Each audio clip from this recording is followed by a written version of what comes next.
comes down with her story this morning. So please help me welcome Jamie. Hey everybody and good morning. My name is Jamie. I'm a little nervous, so bear with me. A little bit about my story. I'm from Barstow, California. A lot of people don't even know where that's from.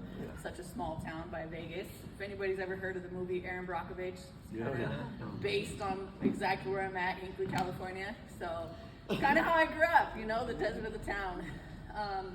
For me, life was very hard from the beginning. You know, at 7 years old, I knew what meth was. My dad was the manufacturer of the drug in the town that I lived in. So from 7, I knew what it smelled like. I knew what abuse was. My parents fought all the time, and I was always seeking attention from my parents. Never really got it because they were too busy in the dysfunction of themselves. Whether they were cheating on each other or using drugs or out on the streets, here I was left to my own demise. I kind of followed in my dad's footsteps though growing up. Anything he did, I wanted. Anything I seen him have, I wanted to mimic. So very early on, I knew, or I grew up to the belief system of believing that I can get whatever I wanted, and any way that I can get it. So I grew up kind of like my dad. You know, I started selling drugs by the time I was 14. I was 14, living on the streets by choice. I was entertaining men because they were my dad's friends, and I felt like if I was in his circle, then they would love me. That was kind of the belief system that I grew up in. I was abused very young by a family member sexually, which kind of then altered my belief system too, that I wasn't worthy and that I was unlovable. So with those belief systems of not believing in myself, I created a persona, so to speak, that I was big and bad, and that I, again, can do whatever I wanted and take whatever I wanted. So I started running the streets with gangs. I carried weapons. I caused a lot of harm in my community. It wasn't easy, and I was an addict by the time I was young, like I said. I picked up meth, I was smoking weed, I was drinking on a daily basis, having sexual activities with whoever was around just to keep my head in a safe place because I didn't want to go home. I was, again, like I said, seeking attention from my parents, so a small part of me wanted them to come find me, wanted them to come lift me up or hold my hand or tell me that they loved me. I didn't find it in my parents, and I found it in the people that I was hanging out with, so I quickly began to think that loyalty was the streets. Fast forward a little bit, at 18 years old, my stepdad, whom I, loved, the man that I idolized, left me and my mother. Out of the blue, nowhere, just left. And so I was forced to kind of take care of my mother. My mother, who had a mental illness, schizophrenia, and who also was an addict. So I became the parent. It was very hard and very difficult to navigate those feelings and those emotions. I dropped out of school when I was 16 years old. I didn't really care about education at that time. Spirituality for me was my parents letting me get on the bus for church and go hang out and eat free food. I didn't know what God really was. I didn't really care at that time at a young age to really understand what God was. At that point, I was angry because I didn't understand who I was, where I belonged, or what I even wanted in life. For me, I thought the life that I was living was exactly what I was supposed to do. Be an addict, be a dealer, live those streets. And so I did it to the best of my ability. Whether it was hurting somebody else or myself, I really didn't care at the time. At 18 years old, I made horrible decisions, and I robbed somebody at gunpoint into their house. And I received 5 years in prison for that and 2 strikes. While in prison, I didn't care. I didn't learn nothing. I went in there with the same mentality, trying to earn respect, trying to find where I belong, and again, seeking attention. While I was in prison, I learned the truth about my dad being a paid informant. So while I was living his lie and selling his drugs, my dad was telling on people. So I paroled to that. I paroled to that belief system of not knowing what I should do, not knowing who I should trust. But now my dad is back in my life, and I felt like I had to protect him too because of the secrets that he kept or the lies that I knew. It was hard for me, and I didn't know how to navigate the grief. Also, my dad was dying of cancer. So I felt like I had to protect him, myself, my family, and I went back to what I knew, which was selling drugs. I was paying our bills, I was being the parent, I was making sure that my parents were safe. Again, it wasn't easy to deal with that grief. I didn't realize then at the time that I even had a mental illness. That suicidal ideation was something that was very close to my heart, and something within my mind that I would tell myself it was better that I didn't live.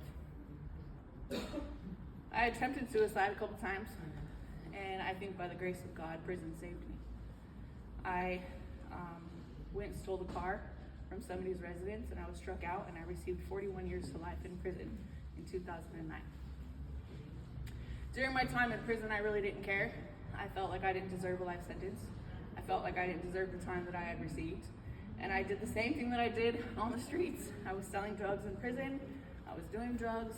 I was beating people up, looking for that attention because I was so angry inside. And I didn't realize too that I was angry at God. I was angry at what happened in my life, the things that I was doing, and slowly but surely I just gave up. I didn't go to church. I didn't reach out. I didn't ask for help. It took 10 years for me being like that, inside of prison, still creating the cycle, still creating the chaos. And in 2019 is when things changed for me. The only person in my life that really ever cared that I kind of ignored was my mother. She was always there. My mom died unexpectedly in 2019. Sorry. And I remember reading back the letters. My mom would wonder and ask, who was going to walk you down the aisle? Or who was going to love you like I did? When my mom passed away, I overdosed in prison.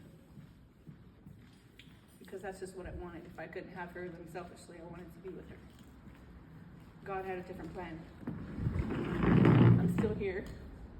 And I'm still alive, thank God. But it was sitting with that black smock and asking the cops for, help, telling them that I had tried to overdose, that they put me in a little mental place, and I sat there alone. And I was asking myself, well, if I just tried to overdose, why is not nobody helping me?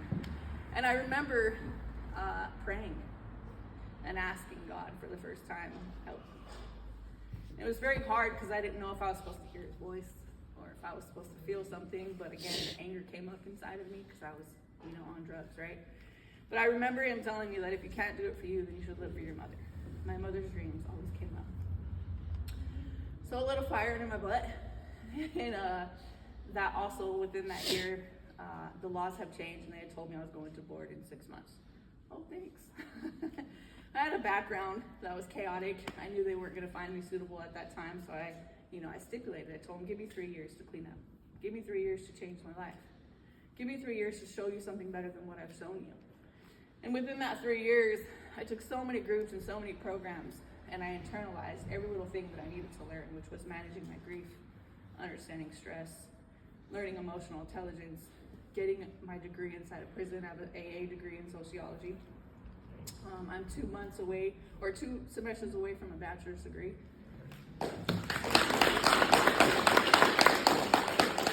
But I've kind of started over in school because my goal and aspirations is human resources. So I think I'm going to get a degree in social work, and I'm currently working at 5 Keys Housing and Education as an ambassador, and my role soon, hopefully, to be a care coordinator if I go through the process, continue to interview.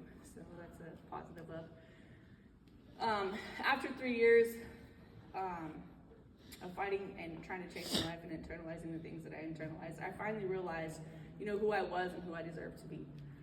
So May 10th, 2024, I went to board and I was blessed. I had the same commissioner that I had 3 years prior to that who asked me to do certain things.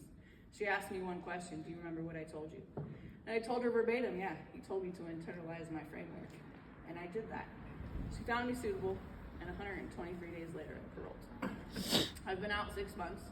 I'm now part of Crop Organization, which is teaching me the skills to, LinkedIn Navigator, my resume, applying for jobs, looking for the career that I want in my life. I'm part of Excel Network, which is helping me ground spiritually, and finding all those angry answers and questions that I've had for all these years, and buckling down and actually reading the scripture and being part of something that's bigger than myself, right? And being an advocate, using my voice to tell my story is something that I believe is powerful. So every chance that I get in AA meetings, I tell my story to uplift others. Because I remember in my time of need while an addict, it took one person to tell me that I wasn't alone, and my mind started to change. So I believe that same story is what I give to others.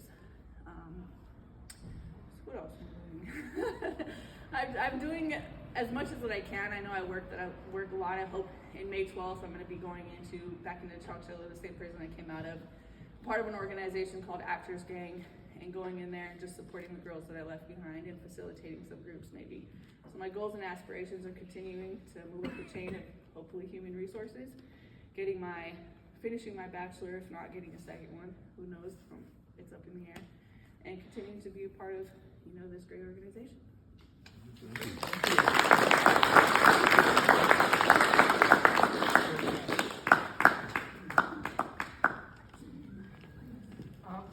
We're gonna open up for Q&A. For those that are new, questions begin at $25. Just joking. So yeah, we can ask questions and then we're gonna finish up. But if you can maybe share, you said something about being angry with God. How did that ended up, and what's your relationship now? So, being angry at God, I didn't understand why both my parents were passed away, or why I was abused growing up. So it was very hard for me to understand that things happen for a reason. And I started reading my Bible, and I got with this organization that would write me letters in prison called Living Epistles. And having that person just talk to me about scripture and having me relate my worries to the promises in the Bible is kind of what helped me get unangry. So my relationship with God is, He's the only one. He's directing my path. And I believe in whatever steps or experiences or even mistakes that I make is His doing for the greater good. Great. Thank you. Now, looking at your life and what you share with us openly, we're grateful to hear your story, but there are many children that grow in the situation in which you grew. If you were to have a family, or if families were here, what needs to change so we can eliminate at least creating young people into juveniles that end up doing life sentences?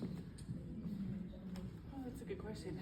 I think for me, if we were families trying to mentor our other families, right? I think it's the aspect of, the attention you give to your children or to your other family members.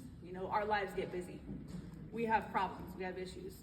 But turn to your children or turn to your family in the time of need and just ask them if they're okay. You never know how much will change somebody. Okay, good. So more questions?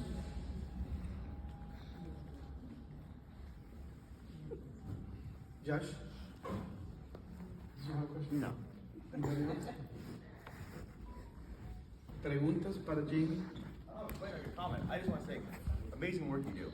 Thank you. And thank you for sharing your story and the light you spread to the community and all the hard work you do. It's amazing. I just want to give you huge props for everything you've accomplished since you've been out. Thank you. Thank you. No questions for Jamie? That was easy. No, Okay. Very descriptive. I have a question. I stand with him. My voice got to be strong. But I just want to say, it seems to be like we grow up with this feeling that everything is big and hard and whatever, and we need all this support. But you were sort of telling me another story about that underneath it all, a person is really a very tough creation. And you came through all kinds of adversity. I think we need to teach our kids that life is not going to be perfect. It is what it is. It's the world, and there's a lot of mixed stuff out there. But that we are able, and I thank you so much for showing that we are able to live here and we are able to do good. Thank you, Jamie. Thank you.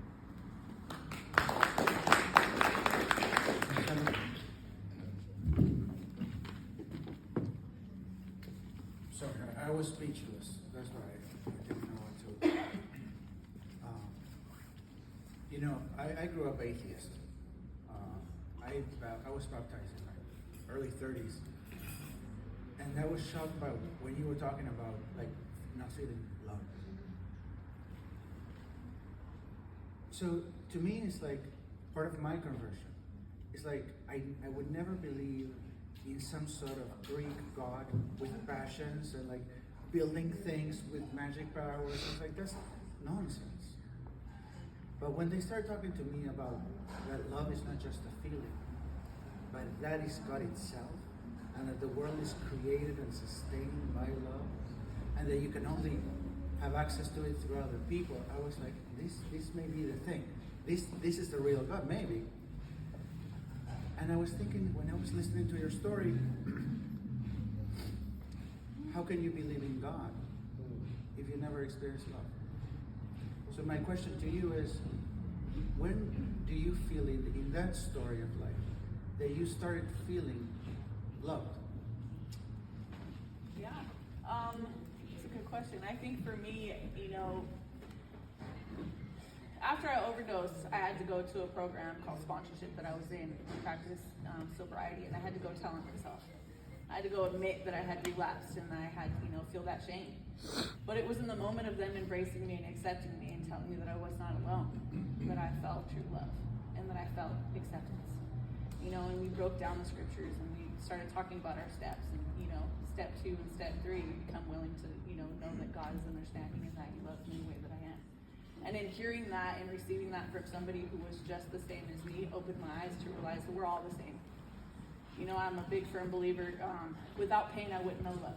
And I had to convert that, because I thrived on pain in a negative way, and I had to find pain in a positive way to realize that that is my passion in life, and that is my story, and that's the creation of love.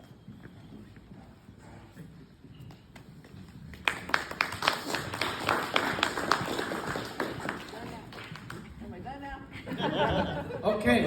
Did you have one more question, Carolina? No? Okay. Thank you. Let's give it to Jamie. And we're sure that Jamie is going to go